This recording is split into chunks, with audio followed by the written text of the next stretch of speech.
सर्वांना नमस्कार।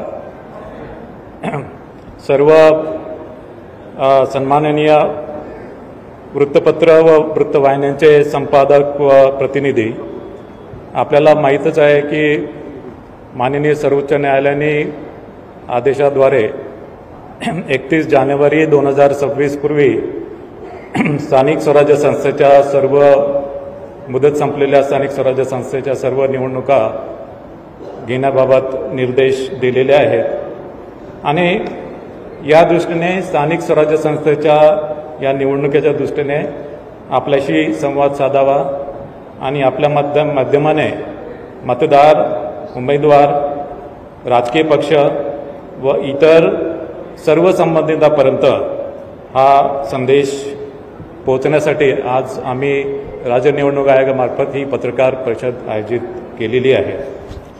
मला आपल्याला सांगायचं वाटते की ही पत्रकार परिषद ही फक्त नगर परिषद आणि नगरपंचायती निवडणुका संदर्भात आज मी संवाद साधणार आहे।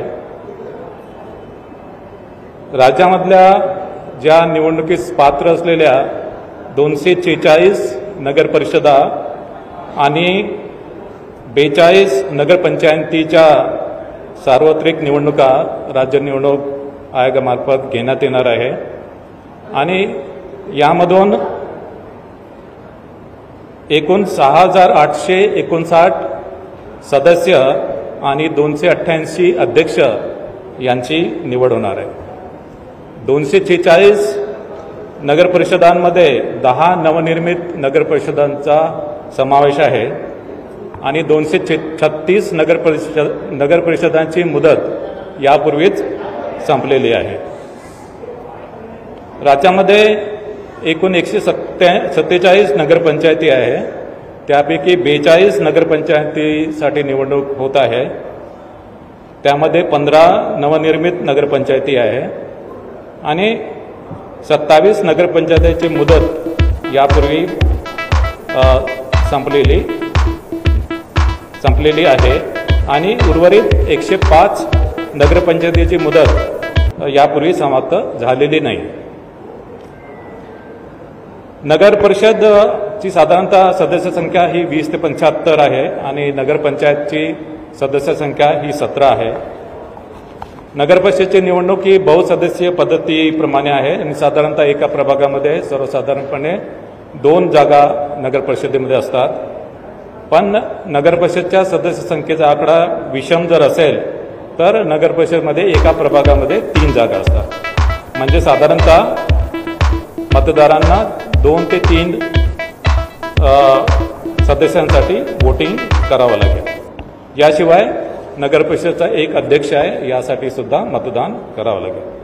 नगरपंचायतमध्ये आपल्याला माहीत आहे की फक्त एक सदस्य असतो आणि एक अध्यक्ष, त्याच्यामुळे तिथे मतदारांना नगरपंचायतीसाठी 2 मतं द्यावे लागते। नामनिर्देशन हे पूर्णपणे राज्य निवडणूक आयोगाने जे संकेतस्थळ विकसित केलेले आहे त्या संकेतस्थळावर ऑनलाईन नामनिर्देशन पत्र स्वीकारले जातील आणि एका प्रभागामध्ये एका उमेदवाराला जास्तीत जास्त 4 नामनिर्देशन पत्र दाखल करता येतील।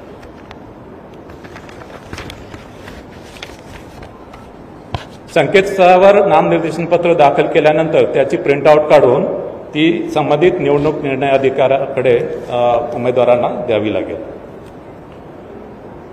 नामनिर्देशन पत्रासोबत जात वैधता प्रमाणपत्र देणे आवश्यक आहे, मात्र ज्यांनी नामनिर्देशनापूर्वी जात वैधता प्रमाणपत्रासाठी अर्ज केला आहे आणि नामनिर्देशनाच्या दिवशी ज्यांच्याकडे जात वैधता प्रमाणपत्र नाही आहे त्यांना अर्ज केल्याची पावती त्यांना सादर करून नामनिर्देशन पत्र त्यांना दाखल करता येईल।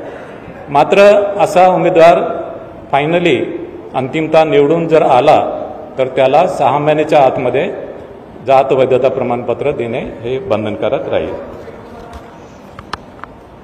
नगर परिषद आणि नगरपंचायतच्या मतदार यादी संदर्भात अंतिम मतदार यादी ही 31 ऑक्टोबर 2025 रोजी प्रसिद्ध झालेली आहे आणि मतदान केंद्रनिहाय मतदार याद्या 7 नोव्हेंबर 2025 रोजी प्रसिद्ध होणार आहे। नगरपरिषदा आणि नगरपंचायतच्या निवडणुकीसाठी एकूण मतदार 1,07,03,576 इतके मतदार आहे आणि त्यासाठी एकूण 13,355 मतदान केंद्रांची व्यवस्था करण्यात आलेली आहे। या निवडणुकीसाठी पुरेशी इलेक्ट्रॉनिक वोटिंग मशीनची व्यवस्था करण्यात आलेली आहे। या निवडणुका इलेक्ट्रॉनिक वोटिंग मशीनद्वारेच होणार आहेत आणि त्यामध्ये 13,726 कंट्रोल युनिट आणि 27,452 बॅलेट युनिटची व्यवस्था केलेली आहे। उमेदवारांसाठी जी खर्च मर्यादा आहे ती खर्च मर्यादा वाढवण्यात आलेली आहे। अ वर्ग नगरपरिषदेसाठी अध्यक्ष पदासाठी 15 लाख, सदस्य पदासाठी 5 लाख, ब वर्ग नगरपरिषदेसाठी अध्यक्ष पदासाठी 11,25,000, सदस्य पदासाठी 3,50,000, क वर्ग नगरपरिषदेसाठी अध्यक्ष पदासाठी 7,50,000, सदस्य पदासाठी 2,50,000, नगरपंचायतीसाठी अध्यक्ष पदासाठी 6 लाख आणि सदस्य पदासाठी 2,25,000 अशी खर्चाची मर्यादा आहे। मतदारांसाठी निवडणूक आयोगाने, राज्य निवडणूक आयोगाने जे संकेतस्थळ विकसित केलेले आहे त्यामध्ये त्यांना सर्च फॅसिलिटी दिलेली आहे आणि या सर्च फॅसिलिटीमध्ये जाऊन मतदारांना त्यांचे नाव आणि मतदान केंद्र शोधता येईल।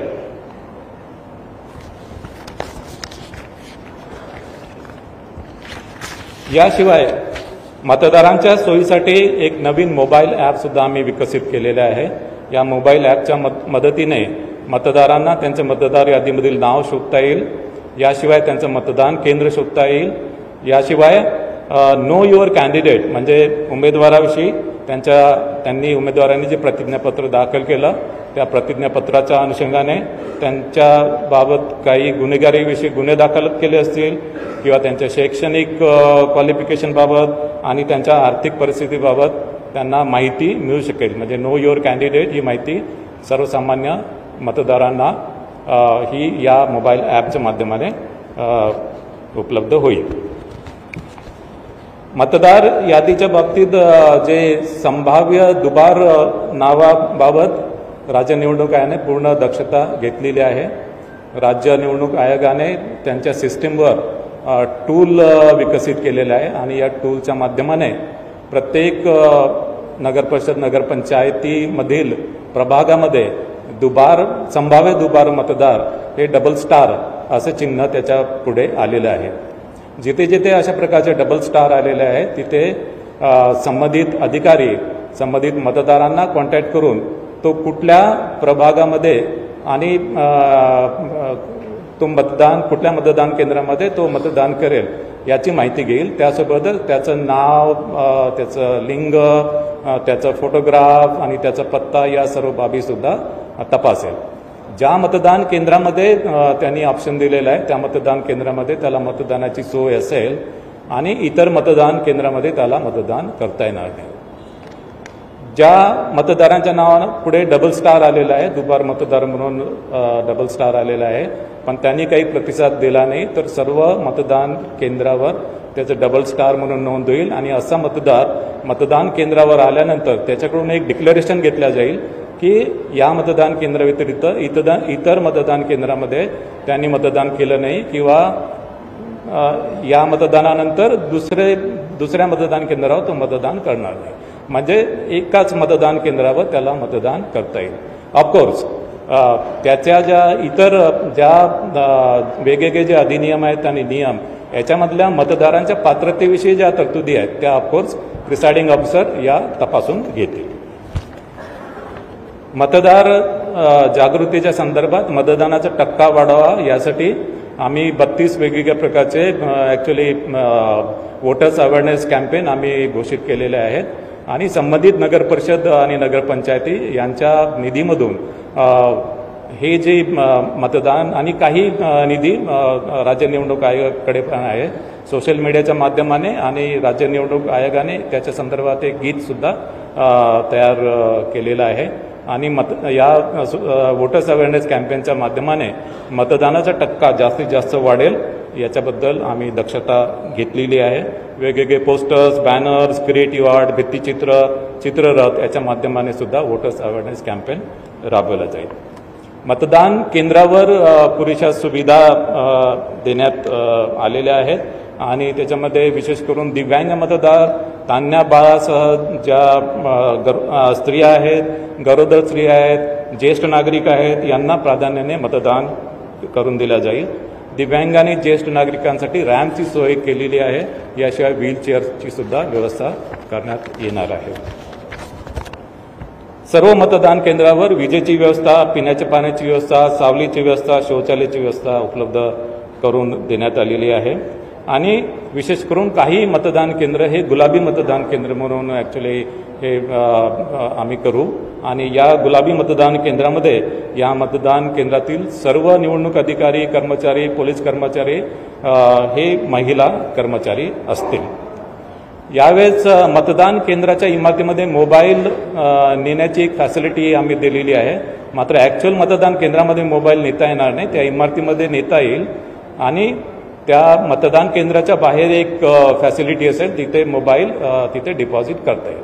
मात्र हे कंपल्सरी नाही आहे. जे निवडणूक निर्णय अधिकारी याच्या संदर्भात निर्णय घेतील की कुठल्या मतदान केंद्रावर ही मोबाईल नेण्याची फॅसिलिटी उपलब्ध करून द्यायची आहे.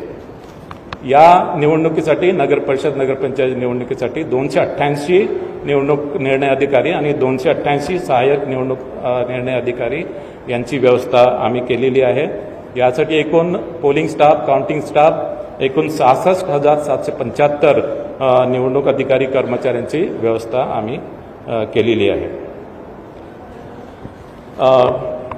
यामध्ये एकूण मतदार, पुरुष मतदार हे 53,79,931 असतील, महिला मतदार 53,22,870 असतील आणि इतर मतदार म्हणजे याच्यामध्ये ट्रान्सजेंडर येतात ते 775 मतदार असतील.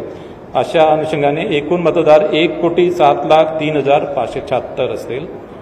13,355 मतदान केंद्राच्या माध्यमाने ही निवडणूक कंडक्ट केल्या जाईल. एकूण 246 नगरपरिषदेची निवडणूक होत आहे. 42 नगरपंचायती आहेत. 288 अध्यक्षपदांच्या जागा आहेत. एकूण प्रभाग 3,820 आहेत. एकूण सदस्य संख्या 6,859 आहे. त्यापैकी महिलांसाठी 3,492 प्रभाग आरक्षित आहे. अनुसूचित जातीसाठी 895 जागा आहेत. त्यापैकी 498 महिलांसाठी आरक्षित आहे. अनुसूचित जमातीसाठी 338 सदस्य पद आहेत. त्यापैकी 187 महिला असतील. नागरिकांच्या मागासवर्ग प्रवर्गासाठी 1,821 जागा आहेत. त्यापैकी 1,005 महिला असतील आणि सर्वसाधारण 3,805 जागा असतील. त्यापैकी 1,802 महिला असतील. आता विभागनिहाय किती नगरपरिषद नगरपंचायतीच्या निवडणूक होत आहे हे मी घोषित करतोय. कोकण विभाग 27, नाशिक विभाग 49, पुणे विभाग 60, छत्रपती संभाजीनगर विभाग 52, अमरावती विभाग 45 आणि नागपूर विभाग 55. हा निवडणूक कार्यक्रम जाहीर झाल्यापासून संबंधित नगरपरिषद नगरपंचायतीच्या कार्यक्षेत्रामध्ये आचारसंहिता लागू करण्यात आलेली आहे आणि ही आचारसंहिता जरी नगरपरिषद नगरपंचायतीच्या कार्यक्षेत्रात जरी लागू असेल तरी अन्य ठिकाणी देखील काही कार्यक्रम किंवा काही निर्णय झाले आणि ते नगरपरिषद नगरपंचायतीच्या मतदारांवर परिणाम करत असतील तर त्याला सुद्धा आचारसंहिता त्याला लागू होईल. मात्र नैसर्गिक आपत्तीबाबत काही उपाययोजना किंवा मदत द्यायची असेल त्याला आचारसंहितेची आडकाठी राहणार नाही. आचारसंहिता आणि कायदा सुव्यवस्था संदर्भात आजच राज्य निवडणूक आयोगाने 2 आदेश जारी केलेले आहेत. आता मी नगरपरिषद नगरपंचायत यांचा प्रत्यक्ष निवडणूक कार्यक्रम जाहीर करत आहे. नामनिर्देशन पत्र दाखल करण्यास सुरुवात 10 नोव्हेंबर 2025. नाम निर्देशन पत्राची दाखल करण्याची अंतिम मुदत 17 नोव्हेंबर 2025. नाम निर्देशन पत्राची छाननी 18 नोव्हेंबर 2025. अपील नसलेल्या ठिकाणी नाम निर्देशन पत्र माघारी घेण्याची अंतिम मुदत 21 नोव्हेंबर 2025. अपील असलेल्या ठिकाणी नामनिर्देशन पत्र माघारीची अंतिम मुदत 25 नोव्हेंबर 2025. निवडणूक चिन्ह नेमून देण्याचा तसेच अंतिमरित्या निवडणूक लढविणाऱ्या उमेदवारांची यादी 26 नोव्हेंबर 2025. मतदानाचा दिवस 2 डिसेंबर 2025. मतमोजणीचा दिवस 3 डिसेंबर 2025. शासन राजपत्रात निकाल प्रसिद्ध करण्याचा दिवस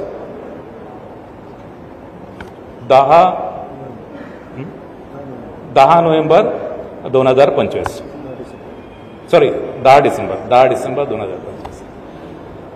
तर या अनुषंगाने नगरपरिषद नगरपंचायतीच्या निवडणुका या स्वच्छ, पारदर्शक, निर्भय आणि कायदा व नियमाच्या चौकटीत करण्याची संपूर्ण दक्षता राज्य निवडणूक आयोगाने घेतलेली आहे.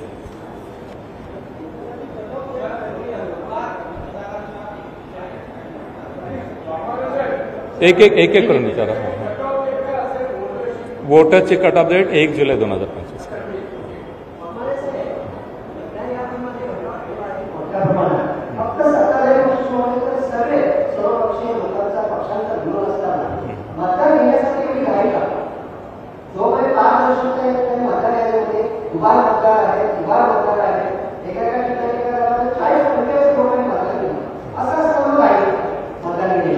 नाही, दुबार आणि तिबार मतदाराबाबत आम्ही पूर्णपणे उपाययोजना केलेल्या आहे. त्याची मी प्रक्रिया आपल्याला सांगितलेली आहे. जिथे दुबार मतदार, तिबार मतदार आहेत तिथे आमचे लोक संबंधित मतदारांपर्यंत जातील आणि त्यांना विचारतील, त्यांचे ऑप्शन्स घेतील आणि जे मतदार त्या आव्हानाला प्रतिसाद देणार नाही त्याच्यामध्ये सुद्धा त्यांच्याकडून अंडरटेकिंग घेऊन आम्ही त्यांना मतदान करू देणार आहे.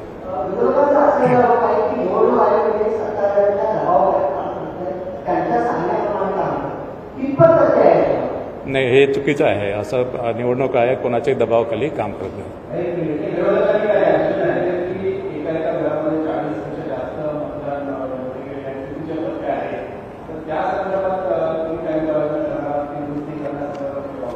नाही, हे बघा, ॲक्च्युली आम्हाला यादी जी आहे मतदार यादी ही ॲक्च्युली इलेक्शन कमिशन ऑफ इंडियाकडून मिळते. या यादीमध्ये आम्हाला दुबार तिबार मतदाराबाबत आम्हाला ॲक्च्युली कार्यवाही करता येतो, जी आम्ही केलेली आहे. सेकंडली, याच्यामध्ये काही क्लरिकल मिस्टेक्स असतील त्यासुद्धा आम्ही दुरुस्त करतोय, केलेल्या आहेत.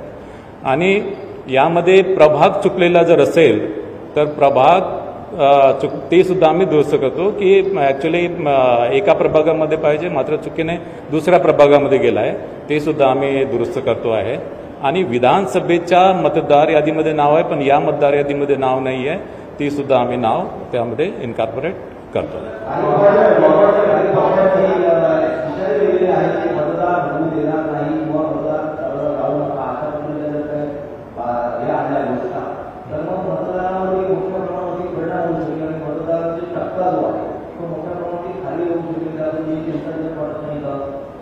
आम्ही ॲक्च्युली मतदानचा टक्केवारी वाढवण्यासाठी विविध वोटर्स अवेअरनेस कॅम्पेन आम्ही घेतो आहे. त्यानंतर मग जिथे दुबार तिबार मतदार आहे त्या मतदारांपर्यंत आम्ही पोहोचतो आहे. आणि हे जे आमच्या स्तरावर जितकी काही आम्हाला मतदार यादीमध्ये आम्हाला ॲक्च्युली मतदार यादी जितकी स्वच्छ आम्हाला करता येईल त्याप्रमाणे आम्ही कार्यवाही करतो आहे. याशिवाय जिथे एका घरामध्ये अनेक मतदार दाखवले त्या संदर्भात मुख्य निर्वाचन अधिकारी यांनी याच्या आधी सुद्धा त्या संदर्भात खुलासा केलेला आहे.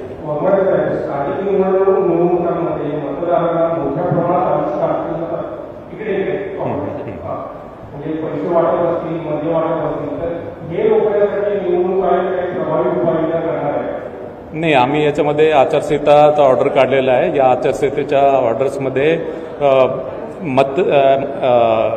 मद्य आणि पैशाचे वाटप याच्याबद्दल सर्व प्रतिबंधक उपाययोजना केलेल्या आहे. पोलीस विभागाला प्रॉपर डायरेक्शन्स दिलेले आहेत आणि यामध्ये सर्व बँका, सर्व पतपेढ्या यांच्या व्यवहारावर पूर्ण लक्ष ठेवणार आहे. याशिवाय विविध प्रकारचे जे पोर्ट्स असतील, एअरपोर्ट्स असतील किंवा विविध ट्रान्सपोर्ट्स व्हेकल असतील या ठिकाणी सुद्धा पुरेशी उपाययोजना आम्ही करतो. आता महाविकास आघाडीनं मोर्चा काढला होता आणि त्यासाठी आमची सुद्धा भेट घेतली होती. एक प्रश्न या निमित्तानं उपस्थित होतो की कुबार म्हणताय त्यांनी सांगितलं डबल स्टार केलेलं आहे, त्यांच्याकडून 100% घेतलेलं आहे, कुठे राहतात नाव पत्ता शोधलेलं आहे. मग तुम्ही हे मान्य करता का की या पद्धतीच्या निवडणुका झालेल्या आहेत, लोकसभेच्या असू द्या विधानसभेच्या असू द्या, त्यामध्ये सुद्धा विभाग त्यांनी मतदान केलं आहे, या निवडणुका नाही, लोकसभा विधानसभा निवडणुकीच्या बाबतीत मी काही कॉमेंट्स करणार नाहीत.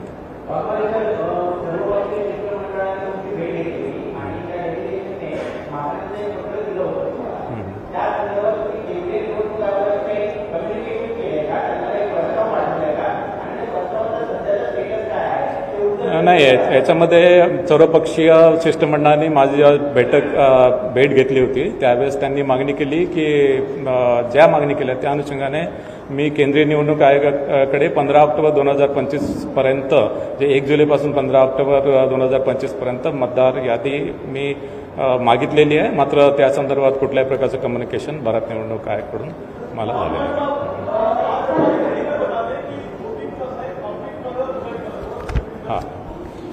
इसमें नाम निर्देशन पत्र जो है, नाम निर्देशन पत्र दाखिल करने की डेट है 10 नवंबर 2025.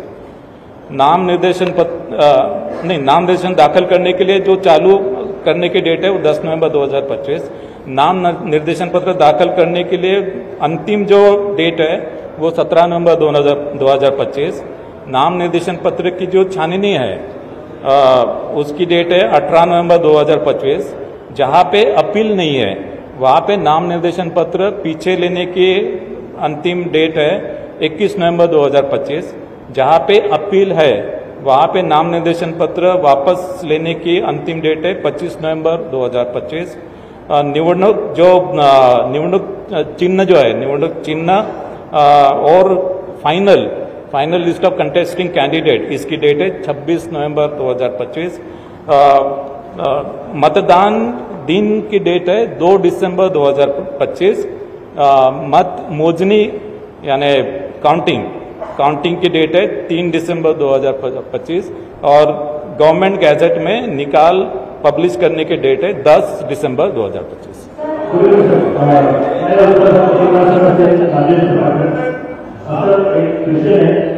उत्तर भारत के रजिस्टर्ड अनडिफाइंड पार्टी है, चुनाव से हमारा ऑपोजिशन है, तो उसके लिए क्या करते हैं?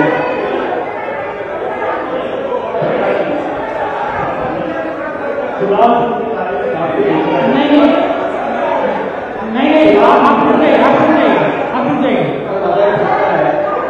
लोकांना तुमच्यावरती विश्वास आहे की आतापर्यंत चांगलं काम केलं, पण आता या वेळेला मतदारांचा प्रचंड रोष आहे, त्यांना त्रास आहे आणि त्यांची नावं काढलेली तुम्हाला लागली. या अशा कठीण परिस्थितीमध्ये आपण सुप्रीम कोर्टाकडे ही निवडणूक आणखी पुढे ढकलावी यासाठी आमच्यासाठी तुम्ही काय प्रयत्न केला? सर्वोच्च न्यायालयाने ऑलरेडी 31 जानेवारी 2026 डेट दिलेली आहे. 31 जानेवारी 2026च्या आतमध्ये सर्व निवडणुका कंडक्ट करायच्या आहेत.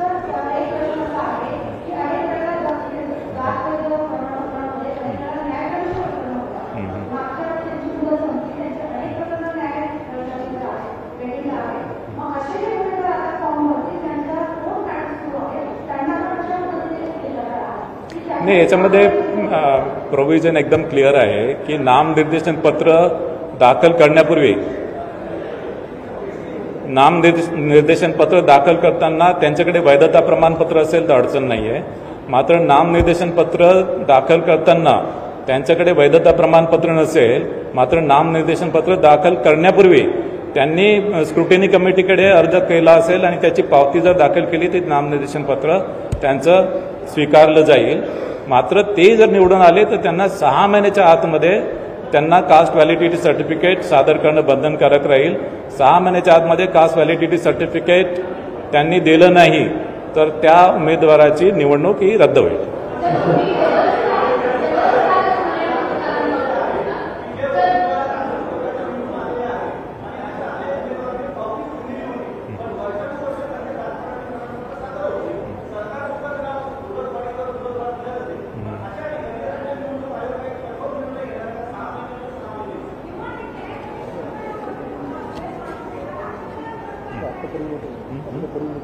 नाही, आता ॲक्च्युली बेसिकली निर्देशनाची जी प्रक्रिया आहे ती आमच्या पर्वीमध्ये आहे. एकदा तो निवडून आल्यानंतर गॅझेटमध्ये पब्लिकेशन झाल्यानंतर तिथे राज्य निवडणुकाचा रोल संपतो. त्याच्यानंतर रोल तो राज्य शासनाचा आहे.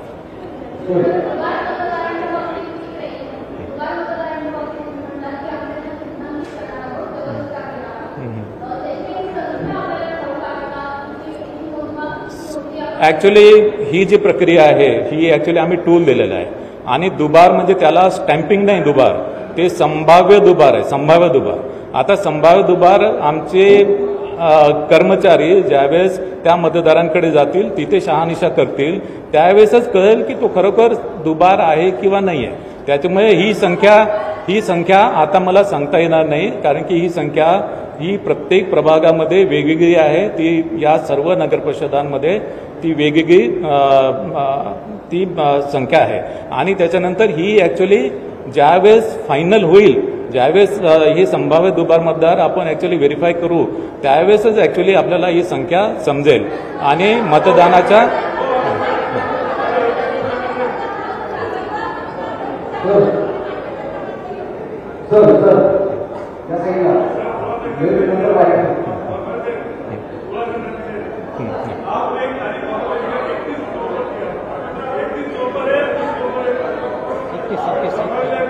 माघारीची तारीख नाही, माघारी घेण्याची तारीख आहे हे बघा. अपील जिथे अपील नहीं है, आप हिंदी में बोलूया, जहाँ पे अपील नहीं है, जहाँ पे अपील नहीं है यहाँ पे नाम निर्देशन पत्र वापस लेने की लास्ट डेट है 21 नवंबर. जहाँ पे अपील है वहाँ पे नॉमिनेशन वापस लेने की मुदत है 25 नवंबर.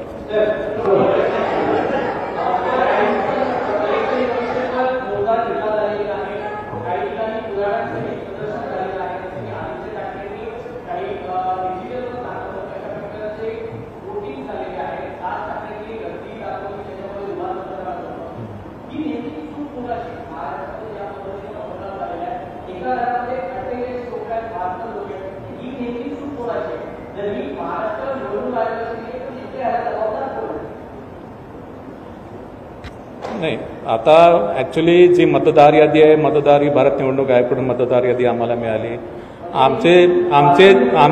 आमचे जे पॉवर आहे ते दुबार मतदार आम्ही आयडेंटिफाय केलेले आहेत आणि याशिवाय ज्यांचे नाव त्याच्यामध्ये आलेले नाही ते सुद्धा आम्ही इन्क्लूड या मतदार यादीमध्ये केलेले आहेत आणि त्याप्रमाणे ही मतदार यादी फायनली आम्ही पब्लिश केलेली आहे. काय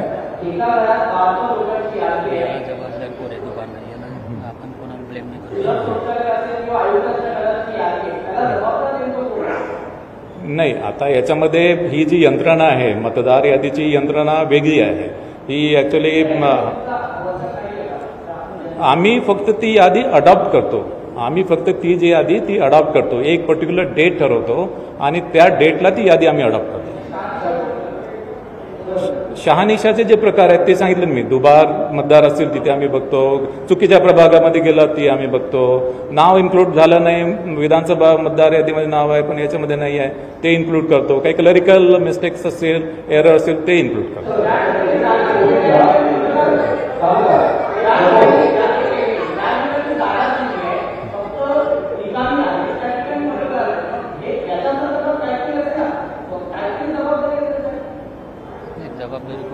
जबाबदारी जी आहे त्याच्यामध्ये प्रत्येक प्राधिकरणाची जबाबदारी जी निश्चित केलेली आहे. राज्य निवडणूक आयोगाची जी रिस्पॉन्सिबिलिटी ती राज्य निवडणूक आयोगाची आहे. भारत निवडणूक आयोगाचे जे अधिकार आहे ते भारत निवडणूक आयोगाचे अधिकार आहे.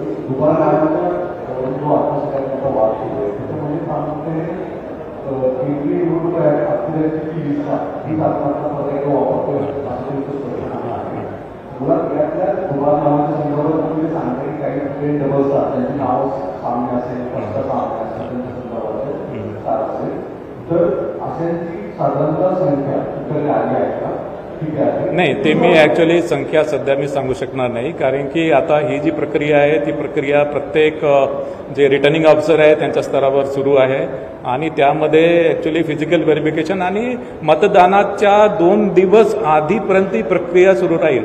मतदानाच्या 2 दिवस आधी एक्झॅक्टली आपल्याला दुबार मतदार किती आहेत एक्झॅक्टली, कारण की आता जे सॉफ्टवेअरने आयडेंटिफाय केलं ते संभाव्य दुबार आहेत, ते ॲक्च्युअल दुबार नाही, ते संभाव्य दुबार आहेत.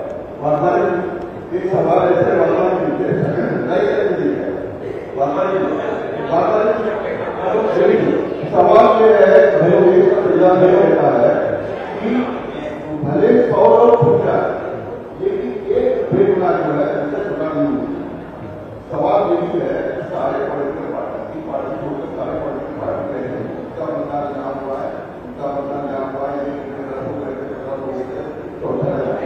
आप जवाब देते वक्त ऐसे जवाब देने के लिए हमारी जिम्मेदारी आपके सामने अगर ये चुनाव हो रहे हैं तो आपको ऐसा नहीं लगता कि ये चुनाव विपक्ष और किसी एक के ऊपर भी अन्याय नहीं है, वो कितने हैं किसी वजह से आप लेते हैं क्या और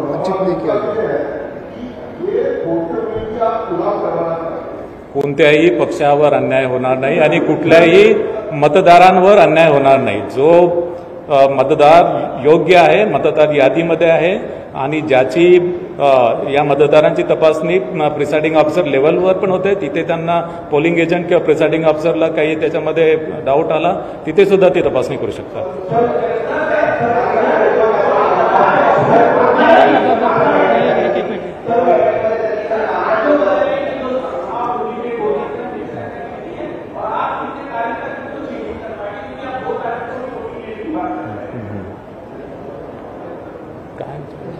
दुबार मतदारांची संख्या किती तारखेपर्यंत निश्चित करता येईल?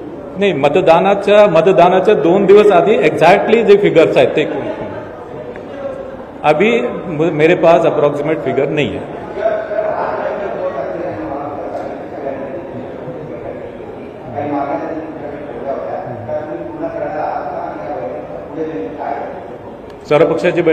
सर्व पक्षाच्या बैठकीच्या अनुषंगाने आम्ही भारत निवडणूक आयोगाला प्रस्ताव पाठवलेला आहे 15 ऑक्टोबरपर्यंतची यादी द्यायला. त्याला अजूनपर्यंत रिस्पॉन्स नाही आहे, मी आधी सांगितलेलं आहे ते.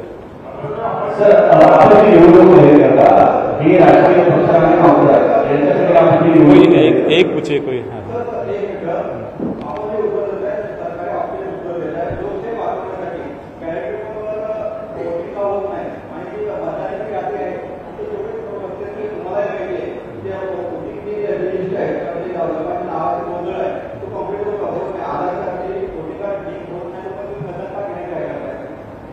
हे बघा, 2005 मध्ये इलेक्ट्रॉनिक वोटिंग मशीन आपण आणली. 2005 मध्ये अधिनियमामध्ये तरतूद केली इलेक्ट्रॉनिक वोटिंग मशीनचे.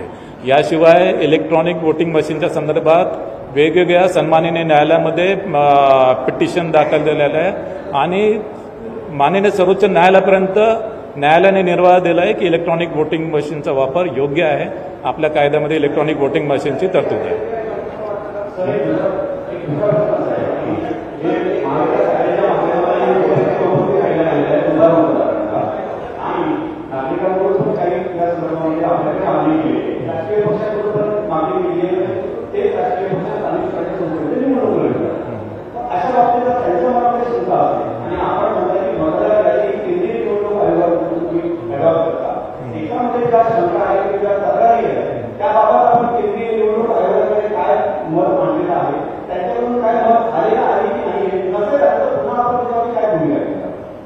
नाही, सर्वपक्षीय शिष्टमंडळाने महत्वाची जी मागणी केली होती की त्यांनी 15 ऑक्टोबरपर्यंत मतदार यादी मागितलेली होती आणि ती आम्ही भारत निवडणूक आयोगाकडे मागणी केलेली आहे. त्याचं उत्तर अजून आलेलं आहे. शेवटचं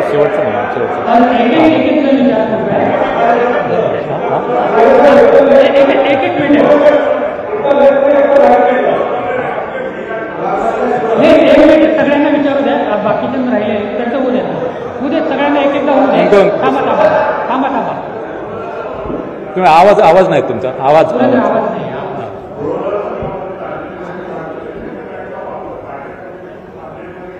व्हीव्हीपॅट नाही बघा, हां, व्हीव्हीपॅट जे आहे, व्हीव्हीपॅट एक तर नंबर 1, 1 मिनिट मला उत्तर देतो. व्हीव्हीपॅट जे आहे, व्हीव्हीपॅट आपल्या कुठल्याच अधिनियमामध्ये नियमामध्ये व्हीव्हीपॅटची तरतूद नाही आहे. नंबर 1. आपल्या काही स्थानिक स्वराज्य संस्था, काही स्थानिक स्वराज्य संस्था सोडून इतर सर्व स्थानिक स्वराज्य संस्थांमध्ये मल्टी मेंबर मल्टी पोस्टची तरतूद आहे. म्हणजे महापालिकामध्ये 4 मेंबर आहेत, नगर परिषदमध्ये 2 आहेत, हां, आणि जिल्हा परिषदमध्ये 1 विभाग 1 गण. आणि अशी जी मल्टी मेंबर मल्टी पोस्टसाठी व्हीव्हीपॅट मशीन सध्या अस्तित्वात नाही आहे. सर्व स्टेट इलेक्शन कमिशन्सची टेक्निकल इव्हॅल्युएशन कमिटी यामध्ये स्थापन झाली आहे आणि त्या टेक्निकल इव्हॅल्युएशन कमिटीने व्हीव्हीपॅट संदर्भात टेक्निकल स्पेसिफिकेशन अजूनपर्यंत निश्चित केलेले नाही आहे आणि या दृष्टीने व्हीव्हीपॅटचा वापर आपण या निवडणुकीमध्ये करणार नाही. त्यांचा प्रश्न उद्या ना. एक हां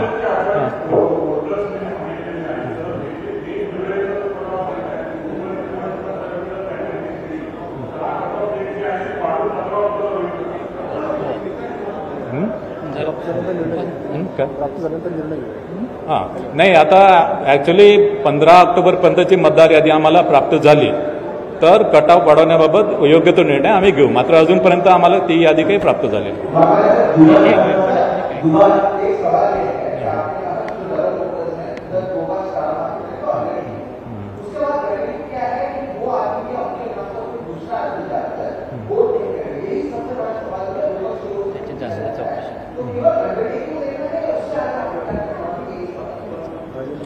देखो, एक्चुअली दोबार मतदार के लिए अंडरटेकिंग तो एक है, लेकिन जो अधिनियम नियम में जो तरतूद है, आइडेंटिफिकेशन के बारे में अगर कुछ यहाँ पे डाउट आता है आइदर प्रिसाइडिंग अफसर को या पोलिंग एजेंट को, तो वहाँ पे समरी इंक्वायरी करने की पावर प्रिसाइडिंग अफसर को है. और अगर उनको वहाँ पे अगर ऐसा दिखाई दिया कि वो समझो बोगस वोटर्स है तो उसको वो वोट नहीं करने देते.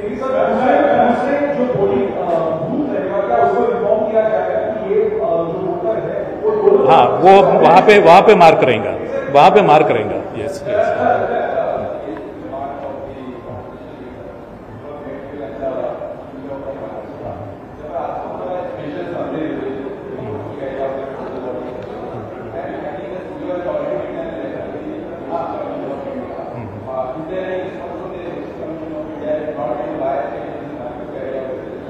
Regarding what?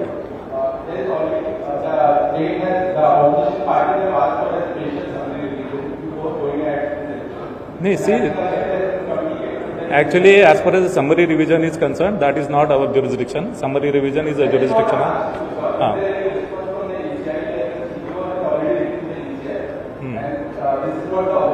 No, actually, no communication by ECI about either summary revision or intensive revision to us.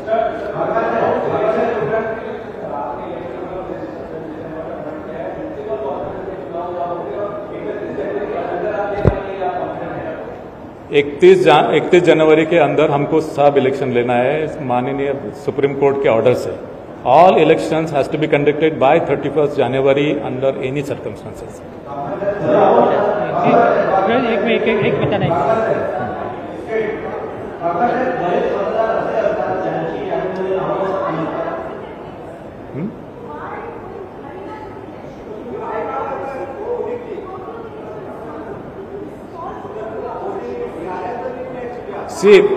See, number one, Honorable Supreme Court has given mandate to take all the elections before 31st January 26. I have to follow that order. And we have taken appropriate measures as far as the voting list is, voters list is concerned, that I have already elaborated in detail.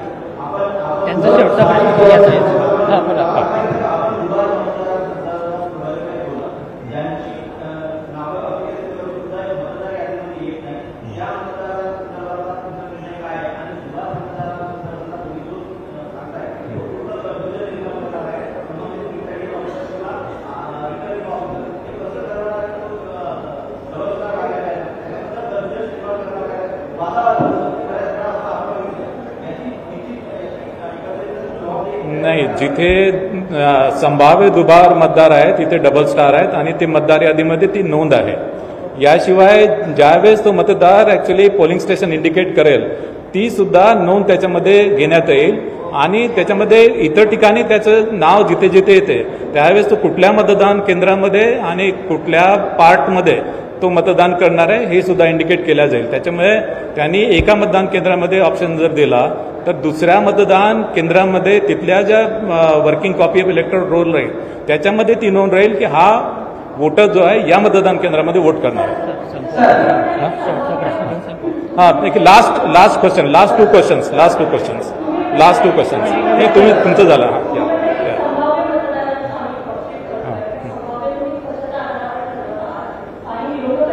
Actually already मी सांगितलेलं आहे की राज्य निवडणूक आयोगाने actually आमच्याकडे एक tool आहे. त्या टूलच्या आधारे आम्ही संभाव्य दुबार मतदार ऑलरेडी मतदार यादीमध्ये मार्क झालेले आहे त्याला स्टार आम्ही त्याला मार्क केले. सर्व स्थानिक स्वराज्य संस्थांसाठी सेम टूल वापरणार. शेवटचा प्रश्न. एक मिनिट यांना उद्या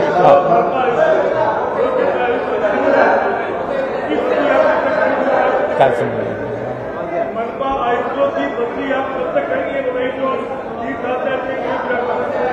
मनपा 3 सालपेक्षा जास्त झाले त्या आयुक्तांची बदली. जिथे मनपा आयुक्त 3 वर्षापेक्षा जास्त झालेले आहे ते ऍक्च्युली त्यांची बदली करण्यासंदर्भात ऑलरेडी मुख्य सचिव महोदयांना आम्ही कळवलेलं आहे. जर झाली नसेल तर विल टेक अप दॅट.